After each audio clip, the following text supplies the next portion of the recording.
Hey folks, Buck here. So today we're going to set a mailbox on fire, and we're going to do that using Photoshop um, and compositing. So I got two images here that I'm going to use for this. One is the mailbox photo, and both of these come from Flickr, where they've been shared under the Creative Commons license, which states that their authors need to be credited as the photographers and that they're not to be used for commercial purposes. So we'll be adhering to that.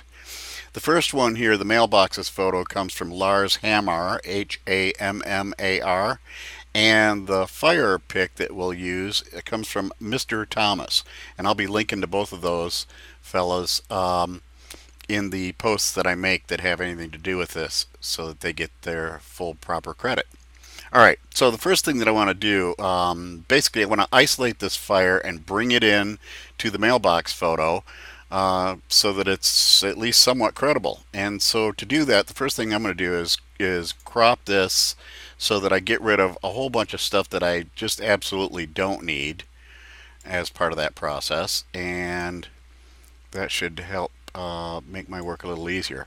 So there's my crop. And next, I want to take everything but the fire itself and turn it basically black so that it's easy to extract the fire from it. So in order to do that, I'm going to zoom in here a bit, and we can see how ratty that looks. But what I'm going to do here is take the lasso tool, and there's like a whole bunch of ways that you might tackle this problem.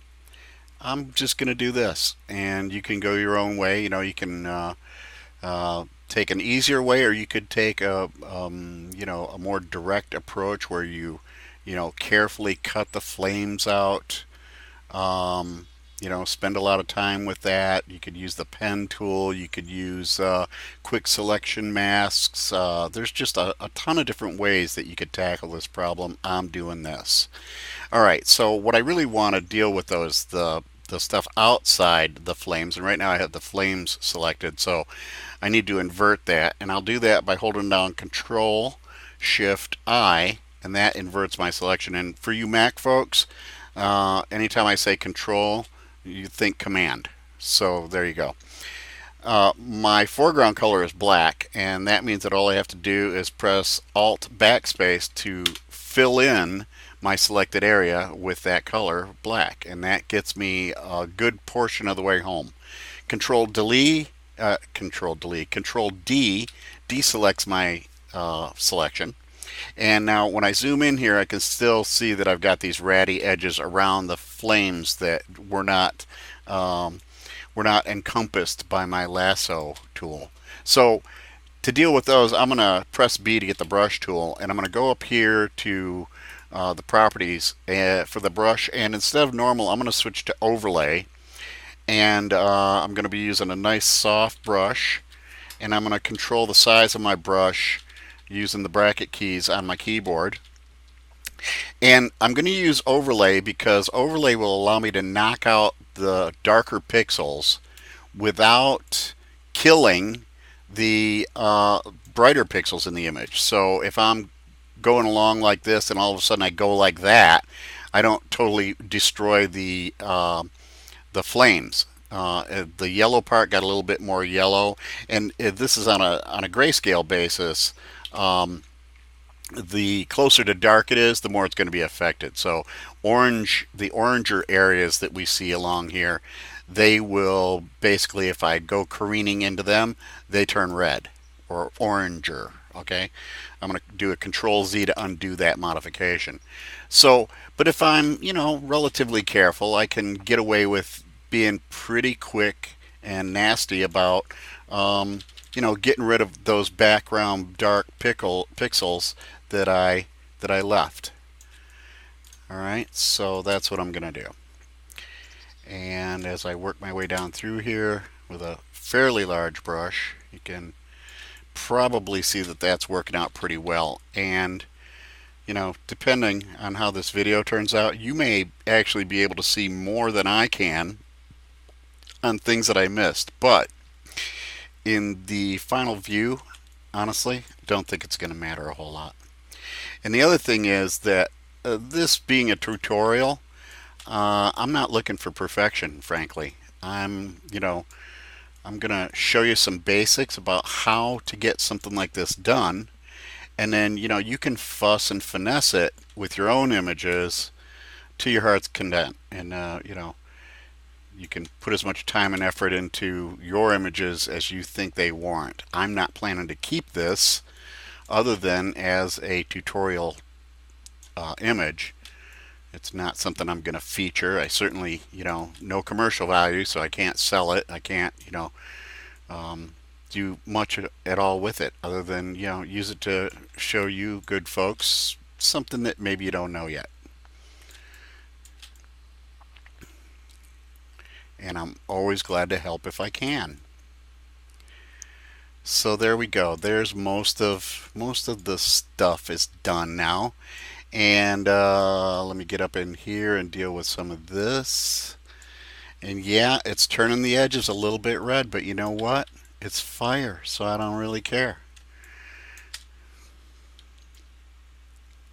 Now, if I wanted to finesse this a little bit, maybe I'd drop this down to about 50% in here and just use a little bit lighter touch, but whatever.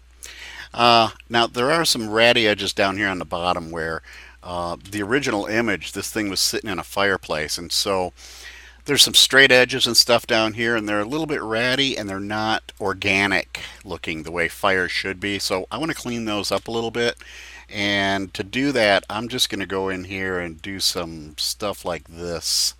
And I've taken my brush back to normal from the overlay blend mode because I want to really, affect things down here now. And so there's a little thing I'm going to get rid of, and here's something, and here's a little something I want to deal with. Now this right here, this just is too obvious that it's a straight edge along here, so let me taper that a little bit. That's a little bit better. And I'm keeping in mind that this bottom edge is going to be up against a black mailbox, and this fire is going to be kind of translucent against it. So it's going to survive pretty good even without getting too crazy on details. All right, so there we go. There's my basic selection, or my basic background is black, and I'm going to go to the channels, and I'm going to be looking for two things here. One is I need a channel that's going to give me the nuance and details of this flame, of these flames and this fire. The other thing that I'm going to be looking for is a channel that's going to make a good mask for me, because I definitely want to have a mask for this. So just starting with the blue channel, because there's not very much blue in this flame image, and if they were flames from a gas range, maybe you'd have a lot more blue. Well, you would probably. But in this case, not so much blue, so it's just a ratty looking thing that is unusable. The green channel looks real good. This has a lot of nuance to it because there's a lot of yellows here, and so there's shades of yellow and ranges of hues, and so we get a lot of detail. This looks like flames and fire in black and white. The red channel, almost everything in the image is red, and so this channel is almost all either black or white. There's not a lot of gray in between, not a lot of nuance, not a lot of subtlety. That means it's going to make a good mask channel for us. But the one that I want to lift for the actual image is the green channel. That's the one that's going to get us home. So I'm going to take that, and to lift that, I'm going to hold down the control key, command for you Mac folks, and click on the green channel, and that makes the selection. Now if you're familiar with Photoshop, you already probably know that these marching ants don't necessarily represent what you're going to get. So it looks like it's missed a whole bunch of stuff down here that we're going to need to make these flames believable. But in fact, it hasn't missed anything. It's got all of it, and it's just all very nuanced and subtle, and so the marching ants don't really tell the story. We're going to have to trust it. And so I'm going to go back to the full RGB composite, and then back over to the layers palette. And now that I have my selection in color on the layers palette, I'm going to hold Control J to jump a new layer with my selected flames without the background. And if I turn off the background, we'll see what that looks like against the checkerboard pattern that signifies that we're on a transparency layer. Okay, so far so good. Now what I want to do is go back to the channel palette because I still want that mask that I can work with later.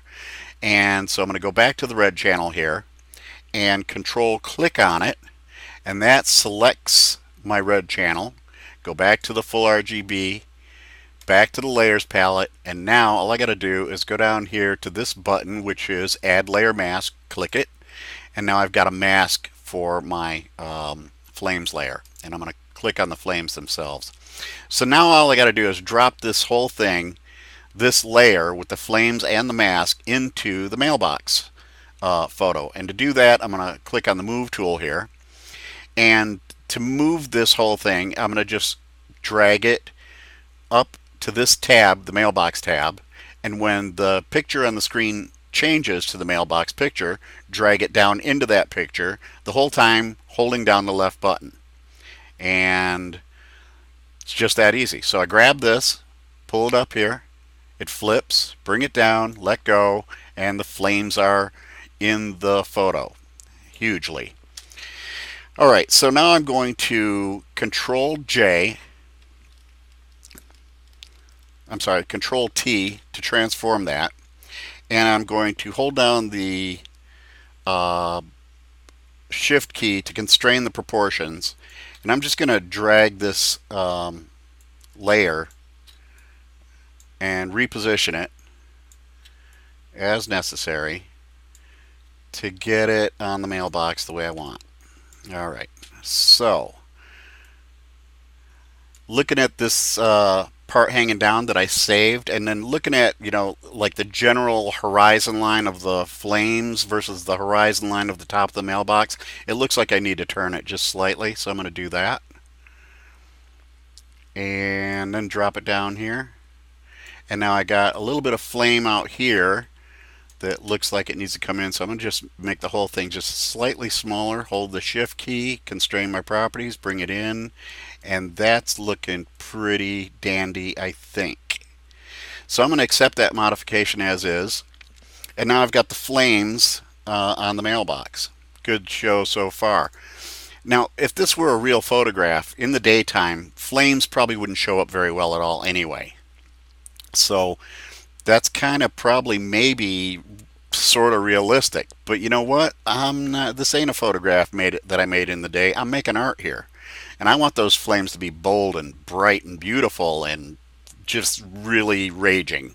So what I'm going to do is hold down the Control key and hit J, and that's going to jump a new layer. It's going to duplicate the layer I was on. It's going to jump that to a new layer, and now I have two of these translucent fire layers piled on top of each other. And if I turn one off, you'll see there's before, here's after. And just because I'm crazy, I'm going to do it again. Control J, and now I've got 3 layers and a raging inferno on top of the mailbox. And that's good.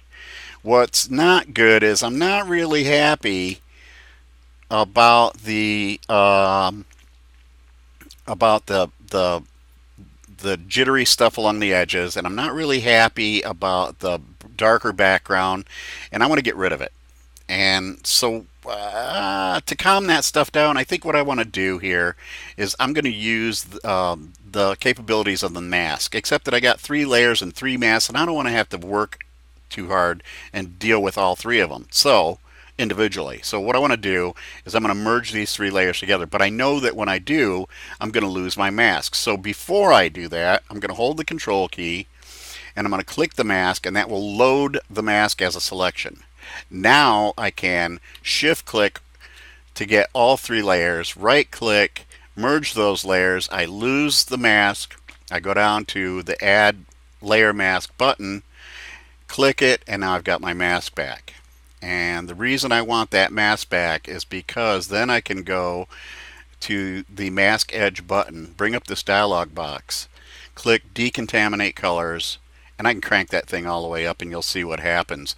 It calms things down considerably. Let me back out of the image a little bit. If I turn off Decontaminate Colors, keep an eye on what happens to the flames. We get that dark stuff back again. Maybe it's smoke or something, I don't know, but I'm not really buying it. if I turn on decontaminate at 100%, it all pretty much goes away and all we're left with is flames. And I'm not sure that really is convincing me either. Something seems missing now. And maybe it's just because I'm used to looking at it. But I'll tell you what, I'm going to calm it down. I'm going to go with 80%. And that brings back some of it, but not all of it. And you know what? That's close enough for me. So I'm going to go with that. And that's pretty good. But you know what? I still want more. I just want to amp this thing up again. So I'm going to hit Control J. I'm going to jump another layer. And now that mailbox is flaming, baby. And that's the way I like it. So that gives you all the basics that I think you need for getting the flames and fire off of one image and bringing them into another image and bringing it together so that's semi-believable, I think. And the thing about the flames themselves is if you're going to shoot flames and fire with something like this in mind, that you're going to use it as a composite, or if you're going to get flames or fire from somebody else with their permission, of course, on one of their images, then you're going to want something with a dark background to make it easy for you to lift it out. And really, that only makes sense because, like I say, if you shoot flames during the daytime in full sunlight or whatever, you don't see them very well. So, use a black background and do it right. And that should just about do it. I think you have pretty much all the information you need to go on your own and set things on fire in Photoshop. Have fun. Bye bye.